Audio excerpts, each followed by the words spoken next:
Assalamualaikum warahmatullahi wabarakatuh. Halo semuanya, perkenalkan nama saya Ade Isma Aisyah, NPM 237555002. Hari ini kita akan membahas materi yang sangat penting, yaitu akuntansi pemerintahan dan siklus akuntansi daerah. Kenapa ini penting? Karena semua pengelolaan keuangan negara mulai dari penerimaan pajak, belanja daerah, sampai laporan keuangan pemerintah harus transparan dan akuntabel. Bayangkan, kalau pemerintah tidak punya sistem akuntansi yang jelas, pasti banyak penyimpangan, bukan? Nah, agar tidak terjadi hal seperti itu, kita pakai standar akuntansi pemerintahan atau SAP. Oke, kita mulai dari sejarahnya dulu ya. Awalnya, sebelum tahun 2003, kita pakai sistem tradisional. Artinya apa? Basis kas. Jadi, transaksi hanya dicatat saat uang benar-benar keluar atau masuk kas. Single entry. Pencatatan hanya satu sisi mirip buku kas rumah tangga. Masalahnya, sistem ini tidak memberikan gambaran lengkap. Kita tidak tahu aset, kewajiban, atau beban secara rinci. Setelah ada UU Keuangan Negara dan UU Pembendaharaan Negara di tahun 2003 sampai 2004, pemerintah mulai reformasi. Akhirnya, sejak 2005, kita pakai basis akrual atau metode double entry sesuai PP nomor 71 tahun 2010. Basis akrual ini bagus karena mencatat transaksi saat hak dan kewajiban terjadi, bukan saat uang berpindah, jadi lengkap dan transparan. Akuntansi pemerintahan menurut Halim adalah kegiatan jasa yang menyediakan informasi keuangan untuk pengambilan keputusan ekonomi yang wajar.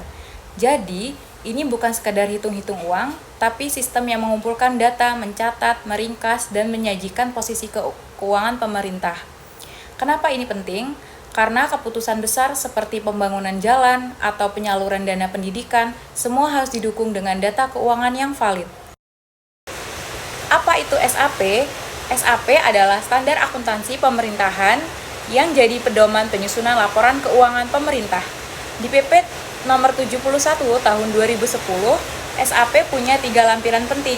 Lampiran 1, SAP berbasis akrual. Lampiran 2, SAP berbasis kas menuju akrual. Lampiran 3, proses penyusunan SAP. Di lampiran 1, ada banyak pernyataan standar akuntansi pemerintahan atau PSAP seperti PSAP 01, penyajian laporan keuangan, PSAP 02, laporan realisasi anggaran, PSAP 03, laporan arus kas, hingga PSAP 12, yaitu laporan operasional. Lalu, peranan laporan keuangan daerah itu apa aja sih? Jadi yang pertama, akuntabilitas.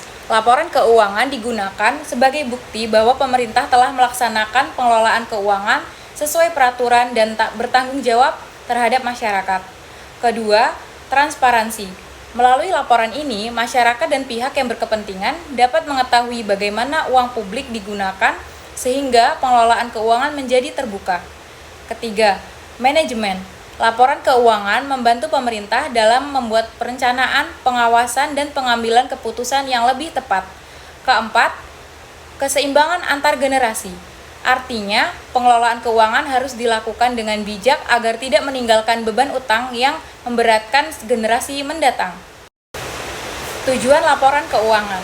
Pertama, memberikan informasi apakah penerimaan periode berjalan cukup untuk membiayai pengeluaran. Kedua, memberikan informasi apakah perolehan dan penggunaan sumber daya ekonomi sesuai dengan anggaran dan peraturan. Ketiga, memberikan informasi mengenai jumlah sumber daya yang digunakan dalam aktivitas pemerintah dan hasil yang telah dicapai.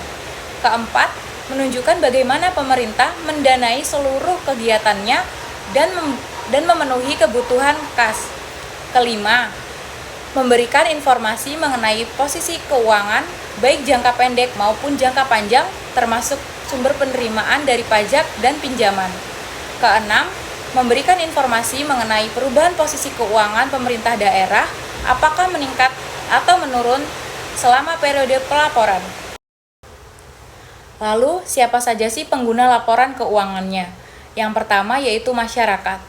Sebagai pihak yang membayar pajak, masyarakat berhak mengetahui bagaimana uang mereka digunakan dan apakah pemerintah mengelolanya dengan baik. Yang kedua yaitu wakil rakyat dan lembaga pengawas seperti DPR, BPK, dan lembaga lain memerlukan laporan keuangan untuk mengawasi jalannya pemerintahan agar sesuai dengan aturan. Yang ketiga yaitu pihak pemberi pinjaman dan donatur. Mereka memerlukan informasi tentang kemampuan pemerintah mengelola dana dan membayar kewajibannya. Yang keempat yaitu pemerintah. Pemerintah sendiri membutuhkan laporan keuangan ini sebagai bahan perencanaan, pengendalian, dan pengambilan keputusan untuk periode selanjutnya. Jenis-jenis laporan keuangan terdiri dari yang pertama yaitu laporan realisasi anggaran, menyajikan informasi perbandingan antara anggaran yang telah ditetapkan dan realisasinya. Yang kedua yaitu laporan perubahan saldo anggaran lebih, memberikan gambaran perubahan saldo anggaran lebih selama periode tertentu. Yang ketiga yaitu laporan operasional, menggambarkan pendapatan dan beban yang terjadi mirip dengan laporan laba rugi pada sektor swasta. Selanjutnya yaitu laporan perubahan ekuitas, menjelaskan perubahan ekuitas yang dimiliki pemerintah selama satu periode pelaporan. Kemudian ada neraca yang menunjukkan posisi keuangan berupa aset, kewajiban, dan ekuitas pemerintah pada satu titik waktu.